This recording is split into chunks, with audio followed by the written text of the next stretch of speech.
Did we get another caller? Yeah, this Coach Smook, bro. I Look, gotta, I you so gotta, excited, I gotta bro. write you. I gotta write the numbers down because the volume of callers that I've been getting has just been crazy. So what I do is I have like an Excel spreadsheet. So I'm listening like my favorite callers and the numbers, but they like keep coming in. So I got you plugged now, Coach Smook. So no longer will you need an introduction when you call, man. So with that said, I love getting the call from up in Minnesota, right? It kind of shows you the brand. And like Coach Saban's Right. talking about, I always go back to that. No, so you're back. So let's go back to that depth chart real quick because I think you were bringing up some good points. And now that I've kind of ran through it, give me your take on the secondary, how you think it's going to shake out based off our lads, and then we'll kind of chop it up back and forth based on that.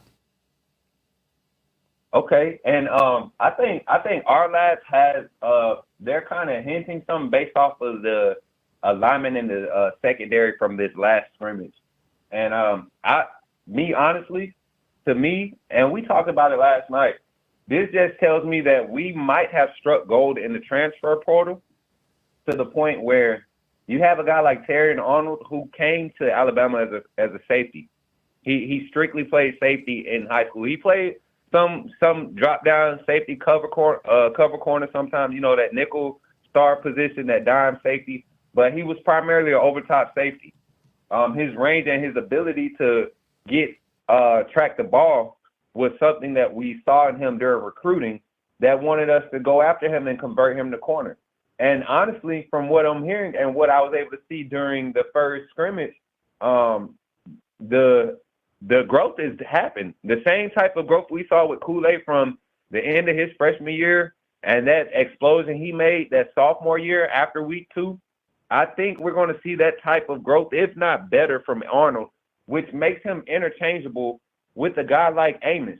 That doesn't force you to put Malachi down in the box so soon and have him, make those cover decisions. You make him cover first and then support the run, which is what his strengths are. So leaving Malachi at the start, it helps us, based on our lives, it kind of helps us. But I honestly see it being Caleb Downs and Malachi over top.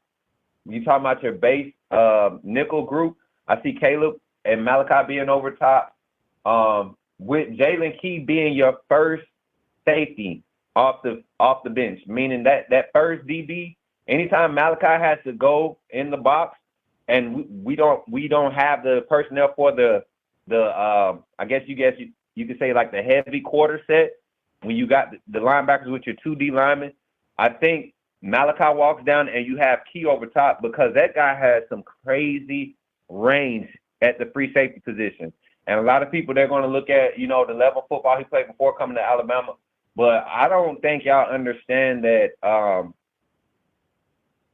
UAB played some solid schedules these past 2 years. So Jalen Key is not a newbie to this type of competition. Honestly, him coming to Alabama shows that he wanted to be proven. He was highly sought after out of high school. I think the thing with him was just, he didn't have the smarts, the wits about him, the playbook. So him coming to Alabama and passing that test and being able to get pushed into, the rotation this early in fall, not letting it drip over into game planning week, but into the second scrimmage, you're implementing on that first group. That's something good to say. But I think we're solid with either corners on the boundaries, Amos, Arnold, and Kool-Aid. Anybody else opposite of Kool-Aid as far as Amos and Arnold were good. And do not sleep on seeing Earl Little getting inserted in our dime package early.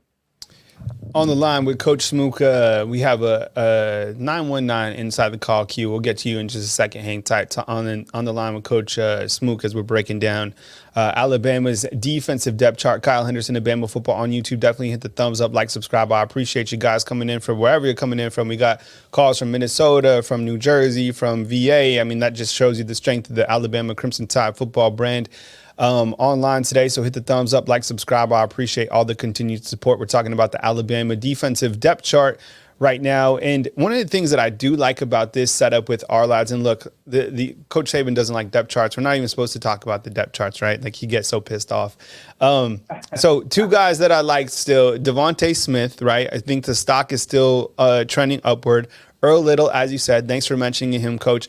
But I do like, who's dangerous coming off like some of those corner blitzes from the star position is Malachi Moore.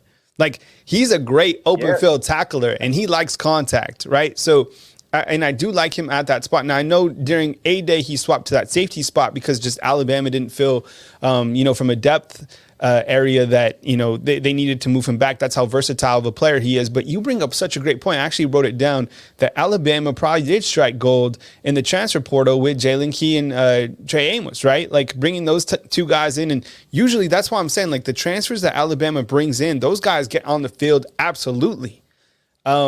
Now, people were like, does that translate to the quarterback position? Probably not. But in the past, we've seen it really translate, like Jermaine Burton, Jahmyr Gibbs, Henry Toto.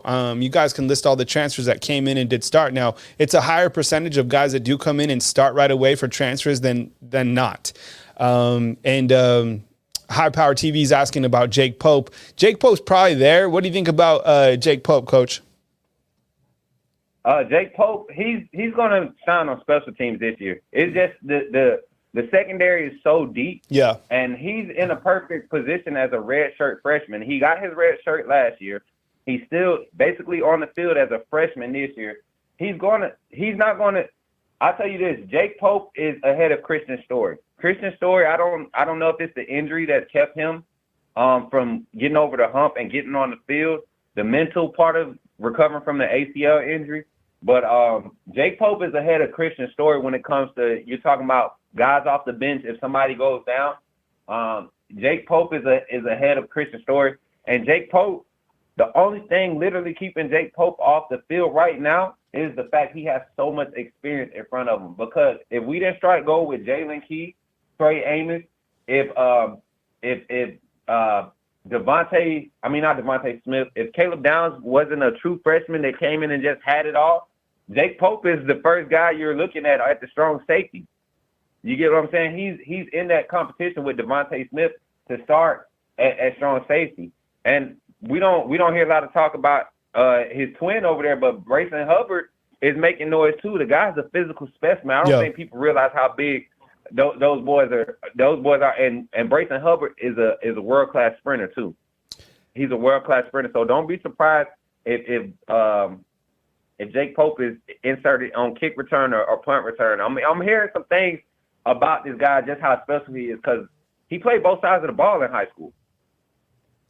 Coach, I have a 919. I'm going to put you in the call queue, and then I'll bring you back in, okay? Just hang tight for me. Yes, sir. All right, we got a 706, and we'll take that right now. Hey, you're on the line with Kyle Henderson. Who am I on the line with, and where are you calling in from? Hello? Let's see.